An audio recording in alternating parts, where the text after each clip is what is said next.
Hi, everyone. Thank you so much for joining us. I'm so excited to have you here today, and I am super excited to have my dear friend Paulina Hannon with us. Paulina, thank you for being here.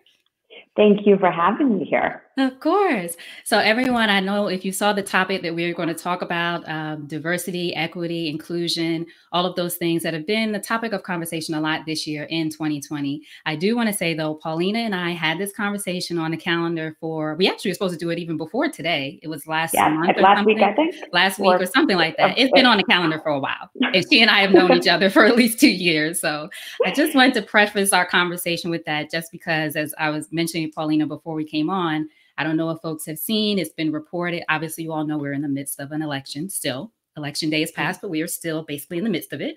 But there's been reports that 55% of white women voted for Trump, which is, we're not even going to talk about it, right? We're not even going to talk about it. Paulina will say, and I will say for her too, she does not represent all white women in this conversation. I do not represent all Black women in this conversation. And our conversation is not even going to be about the election. It really is, again, unless you want to talk about that, Paulina, that's fine. But we probably do that better offline.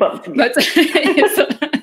But I did just want to preface that, just so people have, set expectations, level set here, and know that we are really here to talk about how she and I talk about diversity, equity, inclusion as friends and women in business, and about entrepreneurship and all of these things, about how it works together, and then sharing our personal journeys with what we're doing and what she's doing at her company, where she is at Equitas Partners. So I'll tell you more about that. So now that that's out of the way, that's not a disclaimer, that's just a clarification. Right. So now I'll tell you more about Paulina. So Paulina is the principal at Equitas Partners, which is a boutique executive search firm solely focused on the strategic build out of leadership teams for venture and PE-backed healthcare technology and services companies. And again, during our chat, Paulina and I are going to talk really about what it means to be an ally in 2020 and the ways that she is committed personally and, again, with the company, committed to stepping up. We're going to talk about how to be a champion for others. Something that she and I talked about recently was how to go from gatekeeper to gate opener, and the difference in being an ally and what I have love to share with people, being a co-conspirator. We'll talk about what that means. I think I got that from you too. So Paulina, again, welcome. Thank you for having me. It's exciting to be here in this virtual here, whatever here is, whenever it is in time. Yeah. Exactly. And for anyone, if you have any questions for Paulina or me, or just want to weigh in on the conversation and comment, please put it in the comments. I'll see it here and I'll share it so everyone can hear and we can answer those questions. But Paulina, to start, tell us about you and about Equitas Partners and the kind of work that you're doing there. Yeah. I'm really excited to dig in here and share just some of the things that we're doing on the professional front, and then from my personal journey as an ally. But this is my disclaimer, is that I am not an expert on allyship at all. Right. And so just a conversation. Yep. And so this is a bit about my personal journey that I've taken, and hopefully this could give others some insight or some tips and tricks that I've found in my personal and professional life. That's my disclaimer. Parking like that. Yeah. Exactly. So Equitas Partners. Equitas Partners, as you mentioned, is a boutique firm that focuses on building up leadership teams. And we're really building up leadership teams that build health equity at the end of the day. And that's really where the Equitas name actually comes from. It's the Latin word for equity. And if you think about what that word represents, it has so many different contexts, right? We work with venture-backed startups to compensate leadership teams and all teams of all sizes in equity. We work in healthcare, and healthcare equity, social determinants of health plays such a big role in what we experience within our country. And now taking on a completely different meaning, particularly as it relates to this conversation, is equity within the workplace. And so what we really focus on is partnering up with organizations that are interested in each of those three things. And then it helps them find the senior leaders that could actually help achieve the really big missions that the founders and CEOs have set out to achieve. So how do you think, if at all, things have sort of shifted, or maybe the focus has shifted some with your company and how you search for candidates? You know, there's been a lot of discussion, obviously, about diversity, not only of people's background or race or anything like that, but also diversity of thought, diversity of experience. How do you go about your search? Yeah, so it's an interesting process, right?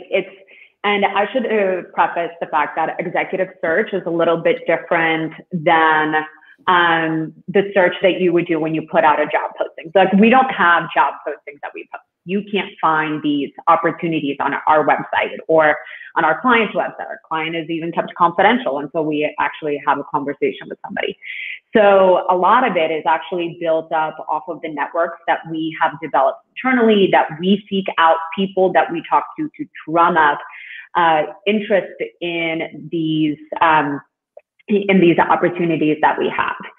And so I think that from the get-go, when we started out, like, okay, we're approaching this from a really objective fashion, in that we know exactly the criteria that we're going to go out for, and we're going to find people that fit that criteria. And it doesn't matter who they are, what they look like, as long as they fit, then that's great.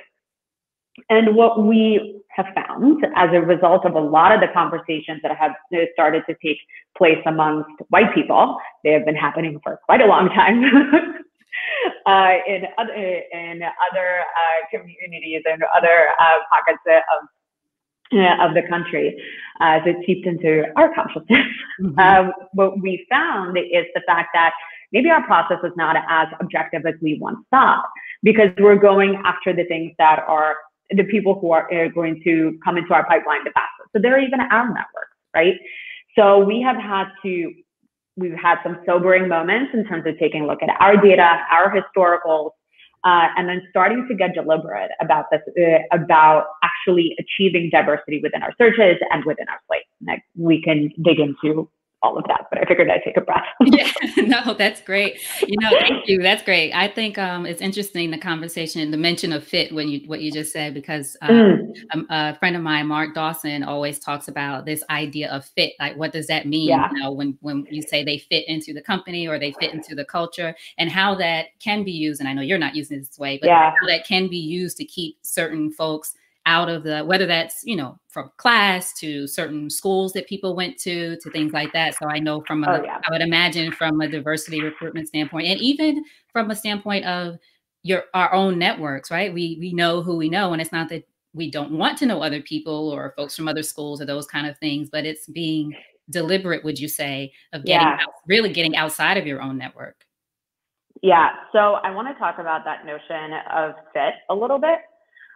Because it's actually cultural fit as a criteria, something that we've eliminated. So that was one thing that we did, and I can dig into some of the steps that we've taken as an organization to make sure that our process is as objective as possible. We've gotten rid of cultural fit. So what does that mean to say we got rid of? We now look at culturally additive. So you're thinking about, not do you fit into the current structure of the organization and the way in which that organization functions, but what can you bring to the conversation? How can you actually enhance the culture that already exists and be additive to it? So that's something that we've done pretty deliberately. We've used throughout this entire process, and most search firms do it actually. We use scorecarding, right? And scorecarding is to rank a person 1 through 5, or however many stars, whatever you want to bring to it. Ours is structured in a core competency, in a intangibles, and then like special considerations. So we take a look at it from a couple of different criteria. We initially, just had our team rank people on 1 through 5, and now we place actual bounds on it. So most, and this is something that we've done quite substantially, even at at the previous company that I was at, it's start to give some objectivity to something that is seemingly subjective at first. So entrepreneurial mindset, right? Or mission driven or mission oriented. sounds really fluffy. Mm-hmm. At the end of the day, you can actually quantify that. So entrepreneurially minded, do they thrive in an actual startup environment, or do they have just a short-term commitment to it, or have they led an initiative inside their previous company? You can start to create gradients of some of the things that you can say it's like, oh, this is my gut. In reality, these are actually things that you can objectively quantify. So you can't have this like cultural fit as something that you fall back on. There's going to be really objective criteria that you can have to select the candidate that is going to be the best fit for that particular opportunity. There was an article recently in, I want to say the Atlantic, but I'm not sure. I'll send it to you. But talking about, like you said, some of these other things that are quantifiable, but that a lot of companies don't consider, especially as related to Black women, don't consider community leadership things. It's sort of like she's organizing at the church, she's organizing and she's taking care of her family and doing, but those aren't necessarily things you put on your resume. You know what I mean? So I'm just curious, as you all are interviewing people and you talk to people, if this is what the process is like, or do you have some of those conversations like what is just finding out about the whole person as opposed to just what I've done on my resume, my certifications and qualifications and those kind of things? Yeah. So that's another thing that we talked about was just trying to think about what gets a candidate included versus excluded. So the way that just to give some additional context to the way that we work, we interview about, I would say, 100 people for every search that we do. People who get past the screening stage are going to then get interviewed maybe one or two more times by our team before we even pass them along to a client, because we want to present those that are going to be the best fit. And is it usually for executive positions, or what are the? Yeah, so it's only executive. So we do VP level and up all across the C-suite. And they're every single type of job. It could be growth related things like sales, marketing, product engineering, finance. We do presidents, CEOs, COOs, and we also do independent board director. So it's across that entire field. And there's going to be for certain positions, there's going to be non-negotiables, right? In order for you to be able to do a sales job, you have to know that particular market, or you have to know that particular client type, I guess.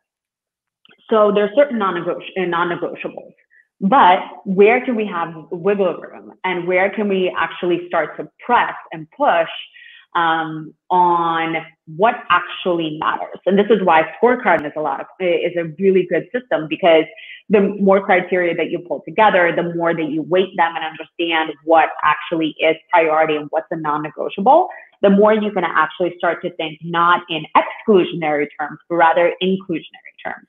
There was we've been having a lot of conversations, not only internally, but also externally with Black founders, with Black investors, just to make sure that we can get perspective. And listen, candidly, we're a group of white people, right? So best intentions, but if you don't know something, you can't fix it, right? So we wanted to make sure that we could get a lot of different types of perspectives. And so one of the investors that we talked to is said, instead of saying, why should this person be included, instead ask, why not? Why shouldn't they be? And so that's just like, it flips the entire conversation, because you now start to think about potential, and you now are starting to think about what qualities of this person would actually make them successful at this job. And so we've actually, when we've done, it came up recently in terms of your example about community leaders and things like that. We had one salesperson within a resume that we saw that listed Avon as one of the experiences that she's had in selling. And like, dang, and so, at first you're like, really, lady, you're listing that, and then you look at it, you're like, it's actually pretty successful. Right. People build whole businesses off Avon selling Avon. Right. Exactly. So that is a really compelling way for you to start to think about that person as a whole rather than person as a set of skill sets. Mm-hmm. So what about a couple of things you mentioned, what about your team in particular? Like you mentioned, the company is a group of white people, which is, wonderful. Mm-hmm. And we're glad at least that you're on a mission to get diverse candidates. But then I think a lot of folks will think about, the companies themselves. And I think that's why a lot of times, whether intentional and usually unintentionally, people are excluded because that person is around the table like, oh, wait, no, Avon is or whatever it is. I'm just using your example, but whatever it is, like, no, you should, what about this person? Or I know this other person, or this is someone we should consider, and that kind of thing. Is that a discussion that you all are having as well? Yeah. So for us, we are a small team. So unfortunately, right now, and this is just like this year alone, we have plans on hiring additional team members and expanding, but COVID hit, and so COVIDized everything. But you mentioned you work with outside consultants or talk to other Black founders and other people. Exactly. And so we've taken on a really interesting approach in that we said, okay, so we can't hire right now at this very moment or, be able to fill out our team. So what is it that we can do to supplement? And then at the same time, how can we help out our industry? So we started to reach out to people. I mentioned and there were 2 investors who were kind enough to speak to our entire company on the company offsite. And so they're Black men. They are incredible, really, really innovative fund. I didn't ask their permission if I could name them. So otherwise I totally would. Right. But I don't want to put them on the spot. I know who it is. So if you're listening, thank you. Right. What happened is that it winds up opening up your eyes to the experiences that you may not have had. And so that was one piece, is that we wanted to make sure that just because we don't have somebody on our team, that we're still trying to learn, right? There's still other ways in which we can learn. Then we started to think about, what are the ways in which we can give back to our industry and to our ecosystem, right? There was tons of opportunity in healthcare, but nobody knew about it because, again, particularly over the last couple of months, everything was kind of up in a COVID storm, but also startups rarely post jobs. Mm-hmm. And when they do, they're not seen very much because no one knows about a 10-person company. They're not seeking you out. So if they're not seeking you out and you as an entrepreneur are not getting your voice out about the fact that a job exists and your VC doesn't have a job board, how is somebody going to apply to join your company? So we created an industry-wide job board. It's completely free. It's called the Health Talent Exchange. And any company, Health Talent Exchange. Okay. The marketplace, if you will.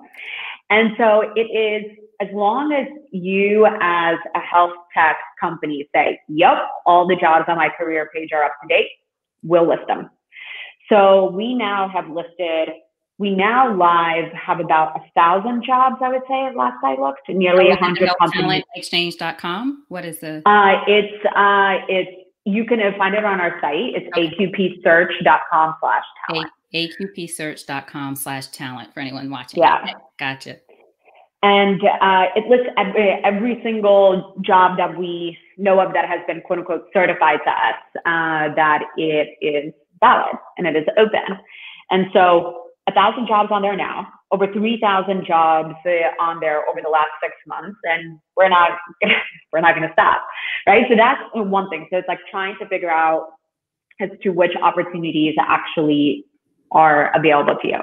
And then what we started to do are like, okay, there's clearly a lot of companies that are trying to utilize this resource, and clearly a lot of talent leaders that may need some additional help with getting the word out. At that point, COVID was happening. So they're trying to figure out what's happening with teams and how to create employee engagement. And then George Floyd happens.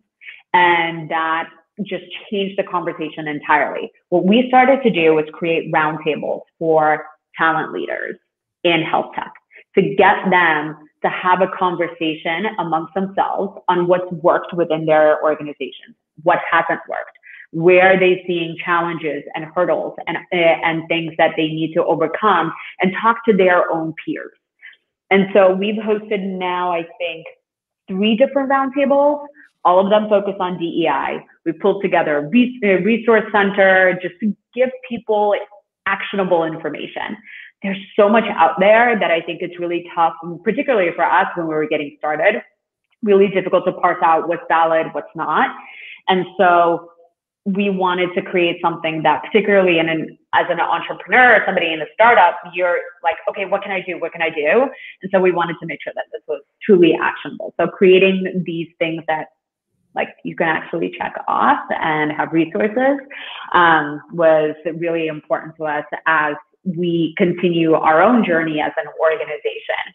And so this is our kind of investment back into into our industry and into the DEI efforts that everyone, frankly, should be taking. And it's AQ. Is that something they can find on your website also? Mm-hmm. People can find out about. Okay, so aqpsearch.com. Yeah. Okay. If you go to aqpsearch.com, there's the header includes talent. And so click on talent and you'll be right where you're supposed to be. Right where you're supposed to be. Thank you for sharing that. So I'm curious then about when it comes to going back to where you all sort of pull people from, resources, talent and that kind of thing. Has there been any discussion about tapping into historically Black colleges and universities, HBCUs, and I just think about getting sort of not even stepping back, but like going back even further than just people who already have the work experience and act like, could you say the top, 10% at certain schools in whatever category makes sense, obviously for your industry, where you could start getting people in this pipeline a lot earlier, whatever that looks like. Yeah. So yes, there has. We created a plan for ourselves where we were going to focus on the diversity within our slate and our searches, and did a lot of work on figuring that out and looking at our historicals, our process, some of the things that I had already talked about. Then we focused on the investing back into the industry, kind of some of the inclusion, opportunity awareness things that just talking about the Health Talent Exchange. And then we have to get into the equity piece. So the things that we had been talking about were absolutely going into HBCUs, making sure that we are able to talk to the young adults. I was going to say kids, and like they're not kids. Exactly. They're not children. They act like children, but they're not. So to be able to make them aware of the opportunities. So to be honest, and again, this is all about honesty, like we have to take it step by step. So a lot of the work, we have to do our own internal work before we can really step outside of ourselves and start to engage young adults in this conversation, particularly because I think that we want to make sure that we are doing the things that we are excellent at doing, and not just kind of like preaching and doing it as a performative mentorship, or like, I spoke to Howard University and therefore I'm a friend of the Black. Don't say Howard. Hampton is Hampton University. No, Howard's great. We love Howard. Shout out to all the people watching for Howard. No, I but like you said, not making it just sort of, we talked to one university and now we're right. So it's like there's plenty of resources to tell you how to write your resume and whatever. So like, but where can we do it, and where can we have an impact? So some of the things that we're considering is we are experts on the entrepreneurial side. We're experts on the healthcare side. So want to partner up with healthcare clubs. We want to partner up with some of the entrepreneurship clubs. Want to help. We want to help young adults figure out how to network and how to interview, and how to make your network work for you. because this is a really long process and a really long slug. And we can talk about some of the challenges and data that persist within just venture capital and in terms of, and within like Fortune 500 companies. At the end of the day, our candidates today are not going to come out of a college because they're not executives yet, right? But there's an opportunity for us to give back so that 5 years later, they are. And they have the resources necessary and all the experience that immediately makes them a fantastic candidate for a search that we're doing 5 years down the road. So even I'm going to volunteer you for something now. So anybody watching from, I think Howard, I don't know if Hampton does out here. I do think Howard has the entrepreneurship program. I think I know the person in charge of it, so I can reach out. But just even having, especially now, you don't even have to go to DC, Paulina. Yeah. Having conversations with students and letting them know that this industry exists and what the opportunities potentially are. Yeah. You know, it doesn't, I think, just again, everyone, just my opinion. Sometimes it doesn't have to be, although the work you all at Equitas are doing is fantastic. Sometimes I do think it doesn't have to be a formal program, right? So just, and that's a segue into how, you know, you and I will talk about our personal journeys, but I think sometimes that's the thing too, is sort of like, okay, I can do a couple of seminars or at, you know, HBCUs and just tell about the industry and answer questions and that kind of thing. Even those kinds of things, in my opinion, are helpful and are a step in the right direction. And then, as you said, because some of the other things, like you said, are longer term things. Yeah. So I just volunteered Paulina just said right now. I'm in. And actually, I think what you just said is a really good reminder, because I think that particularly as it relates to some of these types of conversations, speaking for myself, I kind of wait for it to be perfect. And rather than be like, it doesn't matter, we should just get in and have the conversation now. So at the very least, the conversation has started, rather than waiting for like that perfect time or that perfect now is the time program or whatever. Like, might as well just start talking to anyone and everyone. That's right. That's right. I'm telling you, and you know, I'm happy to help you do it.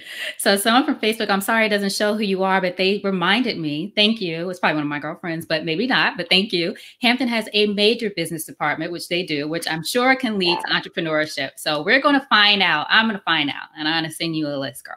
So there we go. Perfect. So let's talk a little bit about your own personal journey and with this word ally. And anyone, again, thank you again for that comment. Anyone, please comment, ask questions, share your journey. We're happy to talk about it.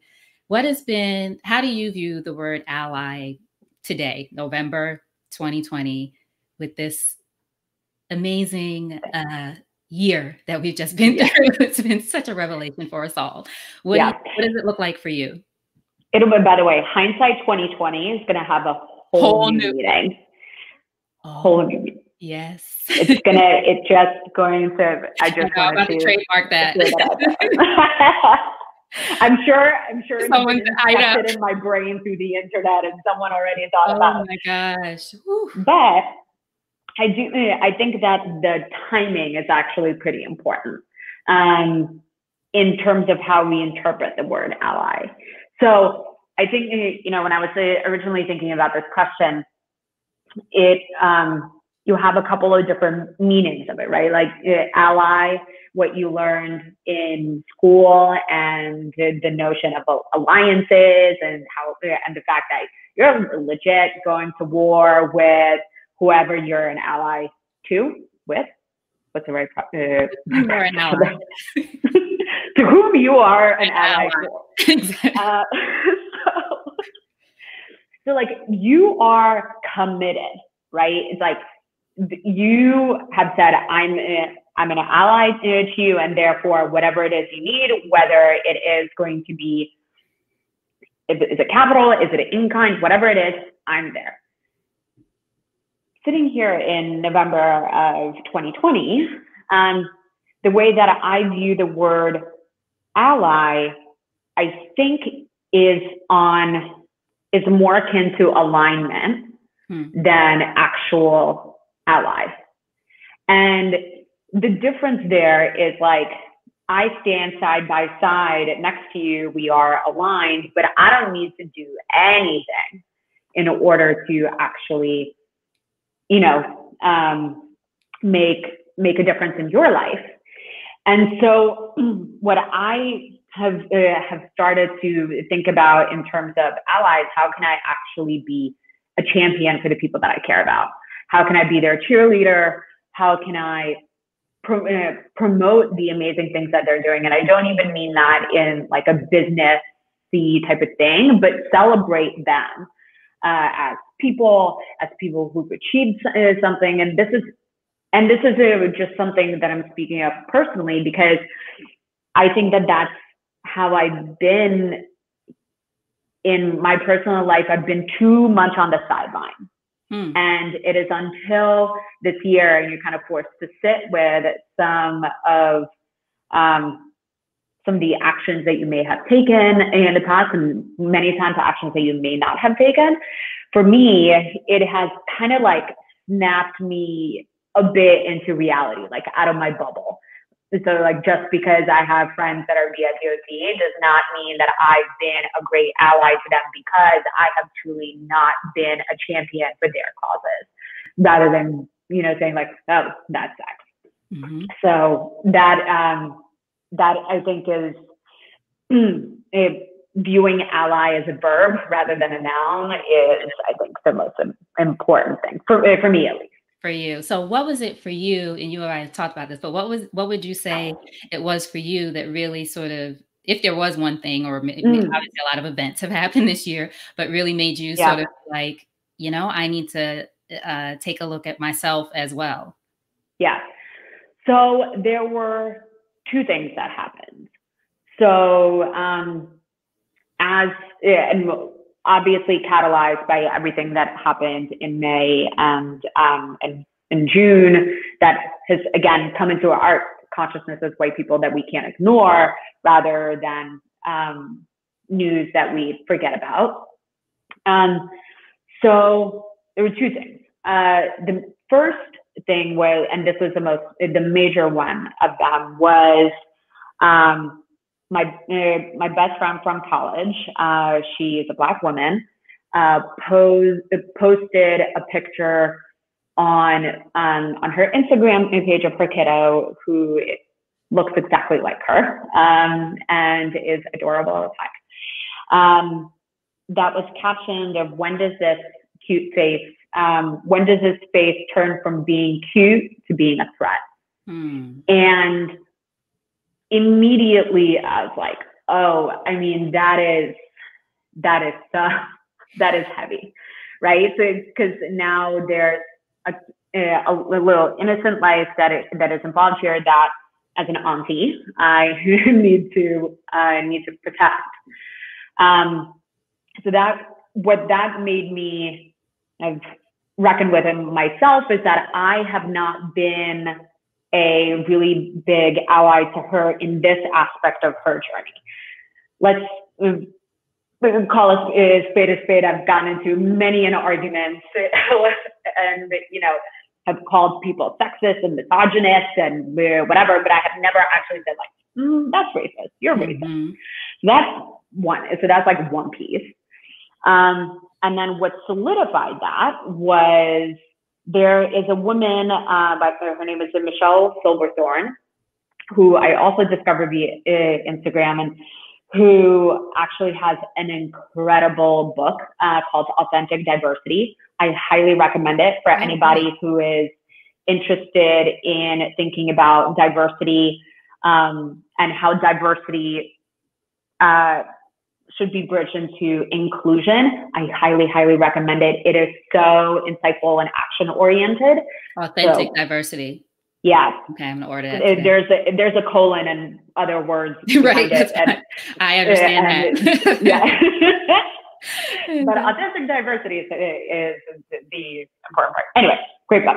So Michelle Silverthorne kind of created this little challenge where she said, name three. And there were things like, name three Black authors that have made an impact in your life. Name three Black journalists or newscasters that you pay attention to. And one of the questions was, and like name 3 Black people that you've worked with or worked for, like all of these types of things. And one of them was name 3 times that you stood up for racism. And Elena, I sat there, I was like, oh, shish kebabs. I don't know if I'm allowed to curse on this, but you're certainly allowed to curse to me, yeah. I was mortified, because it's like, and I honestly encourage everyone, if there are white people on this phone, on this live, there we go, to sit there and actually think about it. When did you actively 3 address, times, right? 3 times. Even once. Well, think about, like, I don't know when was, like, even microaggressions, like those moments where you still realize that something is wrong, where you kind of go like that kind of thing, you feel it inside. When was the last time that you really addressed it? When was the last time that something was said to your friend and then you called them up the next day to be like, are you all right? That's a big one. That is a big one. I did not process that one. And I can tell you with, like, the conclusion that I drew within myself about that. But so, like, personalizing the problem was number 1. Number 2 was having just understanding, it's like, shit, I have recognized those things were wrong, but I completely brushed them off. That was a big wake up moment for me. So the introspection and becoming self-aware of just, do you think too, living in, because you're in New York right now, right? Yeah. From New York, in New York. Yeah. And, I just think there's something about living in, New York. It's very diverse. You're around, well, it used to be, not now, right? But it used to be around people of all, you get on the train, you hear 7 different languages. It's not, some of them you understand, some of them you don't. It's just such a different kind of place. And not that it makes you at all out of touch with what the rest of the world is, but, I wonder if also too, like you said, you have the conversations about sexism, misogyny, all these other things, but you don't realize, wow, when it comes to racism, and maybe because you weren't necessarily encountering it that much, or your friends weren't in New York, but there's things that now you're more aware of that exist for us as Black people, wherever we are. Yeah, I think so. So I grew up, I'm originally from Russia. So the first person of color that I met face to face was when I was 9 and moved to Northern Jersey. Was that a shock? Well, the first Black person, the first person that I recognized as being Black that I saw on TV was Tina Turner. And That's a good start. That's a good introduction. Then Michael Jackson and Michael Jordan. So to be like, effectively, Black people are in magic in that realm, right? So that was your introduction. No, so like I had this amazing concept of what diversity is, because I thought that America had all these different people of different shapes and different colors and different sizes. And I was actually really excited to be a part of that. I remember that even as a kid. And then I think that as, growing up, we're told in schools not to see color. And that's exactly how you're like, treat everyone equally, don't see color. And so what winds up happening is that you ignore the moments when somebody does experience something that does relate to their skin. And then the subsequent part, and this is now me speaking to all the women, I had an equivalency in my mind that racism and sexism are the same thing, because like you can see that I'm a woman walking down the street. You can tell that I'm a woman when I'm on a call, when I'm in a meeting. Like it is not, that's just what it is. And so therefore I thought like it's the same, can tell that I'm a woman, can tell that you're a person of color. And so therefore, racism and sexism are the same exact thing. And recognizing that they're not, because, and what I would do in a sexist comment, when sexist comment was made to me, like, yeah, asshole. And that's how I thought, like, racism works, yeah, asshole. And you move on with your day, not realizing that we can talk about that, you know, whether I should have or should not have had that realization. No, I think it's real. Whatever. Yeah, but it's real. You know, it's having that awareness. It's been very eye-opening.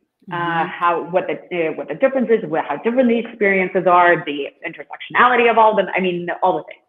And I think too, like you said about it becoming personal for you, realizing how hurtful it is for people. Like even if in the moment, say going back to a workplace setting, even if say your friend at work, there's a microaggression and she brushes it off, those things stay, as speaking as a Black woman, those things stay with you. Like it, and it just builds up over time. And I think that's why in May with the killing of George Floyd and then all the substance, and then Christian Cooper, all the other things after that just made it sort of like, this is too much. And I think, I know for me, and you and I, again, have talked about this, and other close white friends that I have who are just like, I just didn't realize how hurtful and how long, you know, you've been hurting. Just like, so when you said earlier about even calling someone your, you know, Black friend or non-white friend after something happens, whether it's to them or out in the world, and just say, how are you doing? Are you okay? Which Paulina has done for me. So she is walking the walk, or walking the talk.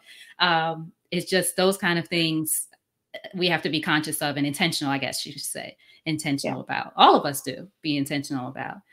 Anyone, let us know if you have any questions or comments as we talk more about this. Paulina, I'm just going to keep you a couple more minutes and ask you. So how has, now that we've talked about, of course, from a work perspective, what you're doing, and now looking at you personally, how do you feel like you are maybe committed to showing up, either showing up differently or just being more aware, like you said? Well, I want to ask you this. Have you had the conversation with other white women about your revelation and that kind of thing? Because I actually think that's what it takes, right? In addition to all the other things, sort of your family, your friends, and those kind of things. Yeah. So definitely have had the conversations. Have had the conversations with family members, have had the conversation with friends from all different stages of life, and have.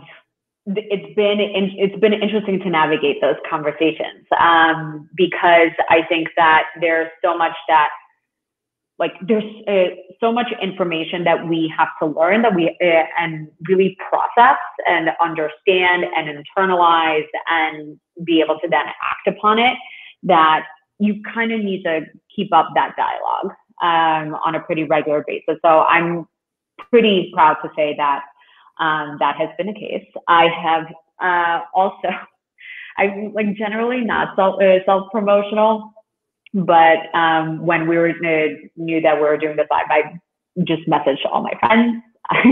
Good. Like message, and if you're watching, thank you for your support. Thank you. Exactly. And just like try to, at the very least, like, wanted to make sure that this conversation between me and you is not also had between me and you, right? So to the extent that anyone is interested in having a follow-up discussion, I'm more than happy to do that. So, and I think that those conversations are totally critical and important, because as I prefaced, not an expert at all.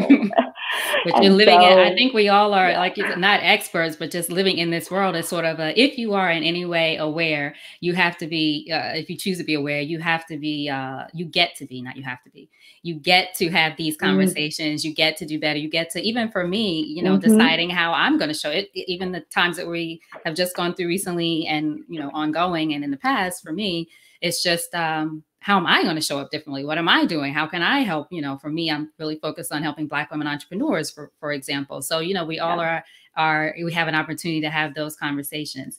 I want to show what Savina said here. Savina said, "We are so proud of you, Paulina." Thank you, Savina. Yay. Thank you for being here. Excellent. We are proud of you, Paulina. And I'm, like I said, so happy to have this conversation. So finally, before we go, I do want to ask you, I was going to joke aside. I do want to ask you why 55% of white women voted for Trump. I'm just joking. I'm not going to ask you that. I'm not going to ask you that. I'm not going to ask you to explain that. You're in New York. That wasn't your folks. But let me. I do want to ask you. I don't know either. You need to have a meeting. Call a meeting. Call a meeting. I need to speak to the manager. Is there a Zoom meeting where you could talk to the girls? What is going on? Okay. So how do you personally feel like you are, looking at moving forward, planning to, one of the things we talked about going from gatekeeper to gate opener. And again, what we had talked about a little bit too, just sort of becoming a co-conspirator in a good way in this mission that we all have for equity. So there's kind of two ways of looking at it, right? There's a bit on, well, actually, I don't know if there's two ways of looking at it. It's not, it's one way. I was going to say personal and professional. I'm like, no, this is all together. So ignore that. But I figured I might as well just disclose what was in my brain, and that is wrong. If that is indeed in other people's brains. So there's a few things that I think that I will be doing going forward, and then I encourage others to do, particularly in this context of the conversation within their workplace. So one, I think is just to just sit with it, sit with the discomfort and analyze your life. Analyze what you've done, what you haven't done. Just come to terms with it and figure out how you're going to move from that and change that. So what are you doing differently tomorrow? Right? Like, just know that it's the past is in the past. So now move forward differently. So for those who have the capability and the ability to affect change within their workplace, being deliberate, I think is a really good thing. Like, take actual action, make a plan. At Equitas, we have a one-page plan that we created. It's measurable. It uses words that actually inspire action rather than increase, and which just help out, which are nothing. It just makes you feel better. Meet KPIs against diversity, for your really measurable, right?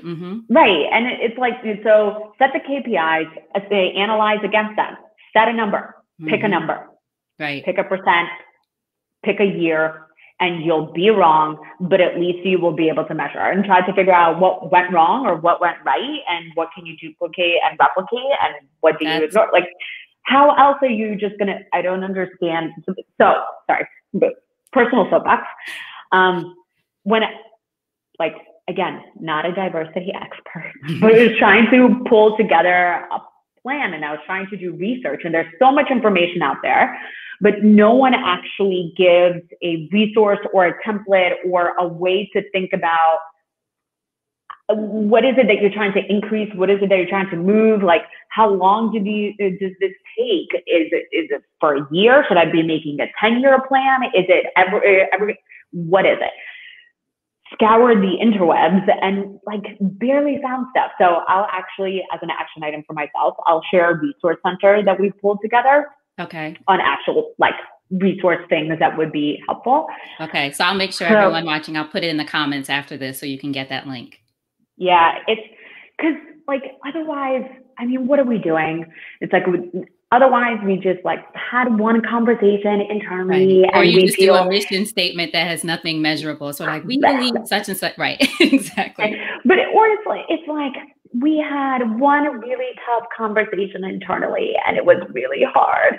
But we have other shit to do. So now we're gonna grow and be that's it. So being deliberate is, particularly if you're a business leader, put someone in charge of that plan. If that person already exists, within your organization, make them accountable for it so that they can actually get this shit done. Sorry, I'm like now cursing up the store. I think my filter has opened the gates. Off. Exactly. I'm sorry. It's okay. It evaporated. So that's that's one thing, or two things. I don't know how many I've already said. Two is, or three, tap into your networks.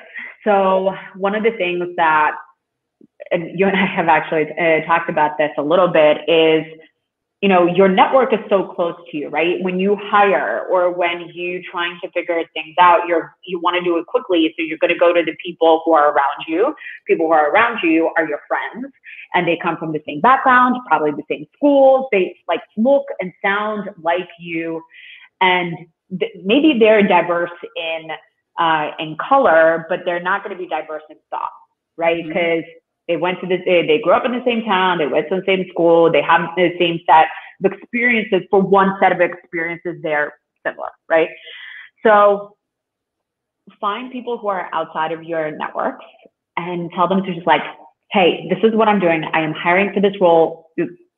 Give me people who do not sound, look like the people who are already exist in my network. You and I joked about it, like, find me all the Black people, right? Exactly, like, right. And look, listen, sometimes that's a conversation. I talk to Pauline, she's like, look, this is what I'm looking for. I'm like, great, I got some people. You know, I think sometimes, you know, we just kind of, and you should be able to do this really with your friends or other folks, but I just think those sometimes need to be the straight up conversations. And, you know, everyone, quick plug, qualifiedblackpeople.com. I was inspired by my conversation with Pauline that set something up where if you're looking for some great Black people, they exist, because that's a whole other myth that's out there, right?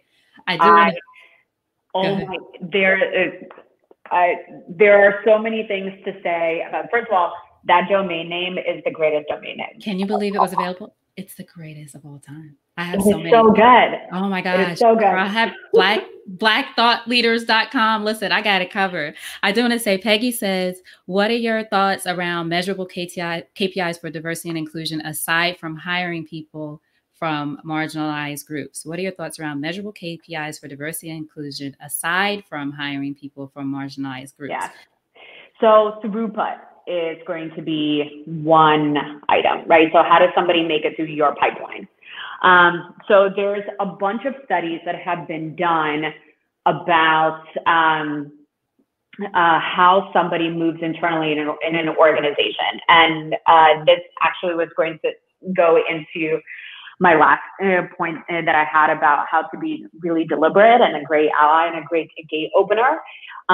So there's been studies done in terms of like cohorts of people who join a particular firm and how they move through it. So I think if I have my numbers right, like there was an example in a law firm class in 2009, 47% of summer associates were women, and I think 23 or 24 people were BIPOC. 10 years later, 24% of those initial 47% were women, and the BIPOC went down to 9.5 as partners. So thinking about that point, that women will go from 47 to 24% from a summer associate to partner, and then it will go from BIPOC will go from 24 to 9.5. So if you're thinking about those KPIs, try to even think about like, okay, let's maybe this year or for a certain cohort, you're going to keep them constant. You're going to try to figure out as to how you cannot have this complete break off on your hiring. So where does this actually come into play? This comes into play in huge ways at the CEO level. So there are 4 Black CEOs on the Fortune 500 list. 4. That's ridiculous. Now, 10% of the executives in Fortune 500 companies, I'm trying to get the wording right, 10% of the executives in Fortune 500 companies are Black and have P&L ownership. So that means that they operate a particular brand, line of business, where they're responsible for the revenue and the expenses and that unit, right? What is it that you think a CEO needs to have as a prerequisite in order to become CEO? Maybe they need to have some P&L experience. If no one is given an individual the opportunity to own P&L, they are never going to become CEO. You're never going to be able to hire into it. You're just not. So within your organization, start to think about sponsorships and starting to think about how can you deliver good work to people, allow them to take a risk, allow them to fail, empower them to do. How is somebody going to know that an opportunity exists if it's not presented to them? Right. So internally, starting to see the way in which people move within your organization, because those are going to be your best people. Like if you're looking to hire into manager or director or VP or C-suite, why are you going to hire somebody from the outside if you've been spending all your time grooming people?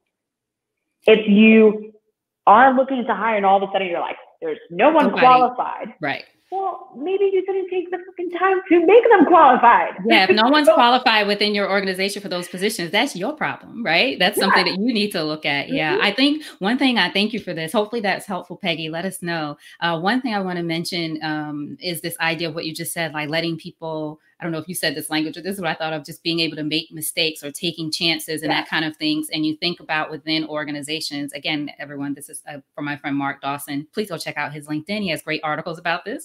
But this idea of Black people or executives not being given second chances. So you see by the numbers, white CEOs can create a company or lead a company, fail, and then go do another one or start another one or whatever it looks like. Whereas we might not be given those opportunities to do that. So even opening up in that way, as you said, creating that pipeline, creating opportunities, creating stretch assignments and things for people so that you can look at all of your team and see who the best qualified person is and not say, these are the only folks who are qualified for this. If they can't be the only people qualified if they're the only ones who were given a chance.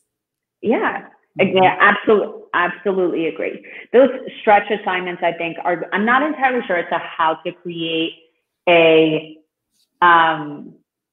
KPI around it. I'm probably sure you can in terms of like opportunities offered or the contracts given. So there has to be a quantified way to do that somewhere. And I think you said, like you said, the opportunities about the P&L giving people, because I don't know if there are any Black CFOs at Fortune 500 companies. If there are, let us know. I'm going to do some research and see. But having access to that. So I don't know if LinkedIn will cut us off at an hour. I hope not. We'll see. We'll keep talking. Do you have a couple minutes? I know, because now we're getting great questions and I don't want to cut anyone off. So see if you can answer this one in 2 minutes or less. So this is Rachel. Hi, Rachel. Thank you. Can you speak to intersectionality and why supporting people of color, supports the overall feminist cause in addition to being the right thing to do? So can you speak to intersectionality and why supporting people of color supports the overall feminist cause, in your opinion, obviously, in addition to being just the right thing to do? Yeah, I mean, I think it's tough to start out the question and it would being like, it is the right thing, just period. Right. I think that it's sometimes these conversations are lumped together, kind of how I had that false assumption of the sexism, racism are the same thing, or not the same thing, but like the same problem. But it's that notion of intersectionality, it exists, right? It's the way in which somebody is perceived within their job, because now they're not only dealing with that, second chance, that failure aspect of being a Black person, but now dealing with the fact like, why do we bring in women to do this? And now it doesn't help out anybody. And that kind of framework. I personally believe that it's we have to be having these conversations in two different ways, separately, but also coming together and bringing those conversations together so that you can actually see all the different sides of the problem. I certainly did not see it before. And so therefore, if you're actually opening up people's eyes and people's understanding to one particular issue, you have the opportunity to open it up to other issues. And if we're really thinking about it, right, like Black rights are human rights. And so you have to be able to, if you can't reckon with that, then you're sure as hell not going to be able to reckon with the fact that women should be paid equally, and how much less Black women are paid within the workplace, right? Mm-hmm. As a comparison, I think it's 38% less than white men and 21% less than white women as of right now. Yeah.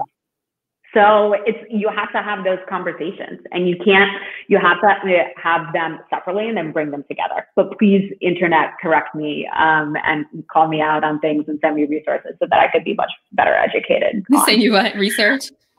Send me research and things so I could get better educated on the question. Yeah, I think good point. Same here. Research and information, which we both share and share with our folks that we know. But also, I do think, and just going back to this moment, thank you, Rachel. I hope that was helpful. Anyone else, let us know if we have questions. Looks like we can keep going for a couple seconds. So I'm glad it didn't cut off. But I'm going to let Paulina go and just say again, thank you so much, friend. I appreciate you. Thank you for the inspiration to set up qualifiedblackpeople.com. I hope to work with you on that.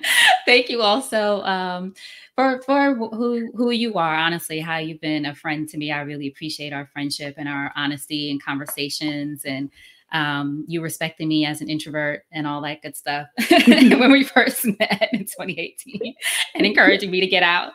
But no, honestly, just having someone like you to have these conversations with, especially as an entrepreneur and as a woman and a New Yorker, just all the things, right? Having those honest conversations about our experiences. And that's what I hope for everyone, that we get to have those conversations more, right? Reach out to, if the folks aren't in your circle, ask somebody to introduce you to someone. Because I just think sharing our experiences for all of us, not to get on a soapbox, but sharing our experiences for all of us is how we are all going to really get to understand each other better, even if not agree, but understand each other better. Peggy said, thank you, Paulina and Elaine, for doing this. Thank you, Peggy. Megan says, thank you. Marianne said, thank you, Paulina. And you guys weren't answering any questions, but we're happy you're here. Monica said, thank you. Love the convo. Thank you all so much. Paulina, you're going to say? I was going to do a call to action for the folks who are listening. If there are people of color, and Black individuals and people of color, if there are women who you think need to be as part of an executive team, who you think would be great within a startup environment, hi, please send me people, because I want to make sure that they have great opportunities. And so this hopefully just get people to think about their own networks, and I want to be able to help out in the best way that I can. So good. So just for clarity, so anyone watching, if you know Black, Indigenous, people of color, Black or Indigenous, or just people of color, and other women, right? That's what we're doing now, who would be great candidates potentially at an executive level. So VP, CEO, CFO, all the C-suite folks and VPs. Yeah. Reach out to Paulina on LinkedIn. Can they send a note on LinkedIn and say you heard it through this conversation, so she has some point of reference, and refer some great people. Let's show her all the qualified Black people that are available. No, send some great people. I'm always loving to send you people, right? But really think about it. Think about your networks, even if, and of course, even if you're not the person, still send a great person along. You never know how that opportunity can manifest into something, even if it's not something right away. It could be something that you do eventually later with someone. So making those connections, I will tell you, that's how I built my business, brand, whatever you want to call it. being open to support. Support is sexy. It's all about support, right? It's all about support. Actually, I should have looked, everyone. I will make sure to put a link to Paulina's episode of Support is Sexy so you can learn more about her personally, because we did have a conversation in Spain. This wasn't personal enough. This wasn't personal. Totally. If you want to know where she grew up and her experience, all that stuff, if you want to get into all the business of Paulina, make sure you listen to that. But I'll do that. You'll give me the link to the resources that you mentioned. I'll make sure everyone that we put that I'll update the description so you don't have to look in the comments. And Paulina, I appreciate you. Thank you so much. Thank you so much. Thank you so much. Absolutely. Thank you for letting me have this conversation with you and for sharing my experience, and hope it's helpful to others. But more importantly, Elaine, thank you for being the person who you are. You are a true gem. And everybody, go pre-order Elaine's book. Yes. Get Over I Got It. Amazon. Thank you so much. Get Over I Got It. Get Over I Got It. Paulina was the first person to see it early. Wait till you see the final. You're going to be like, this isn't what I read. But it's none of my suggestions have been incorporated. Your suggestions were. But Paulina was the first person. Where did we talk about it? In Prague?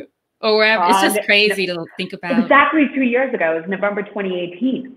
Was it? That's right. Yeah. Wow. So thank you. Thank you for that, everyone. Thank you so much for joining us. Paulina, hold on one second. Okay.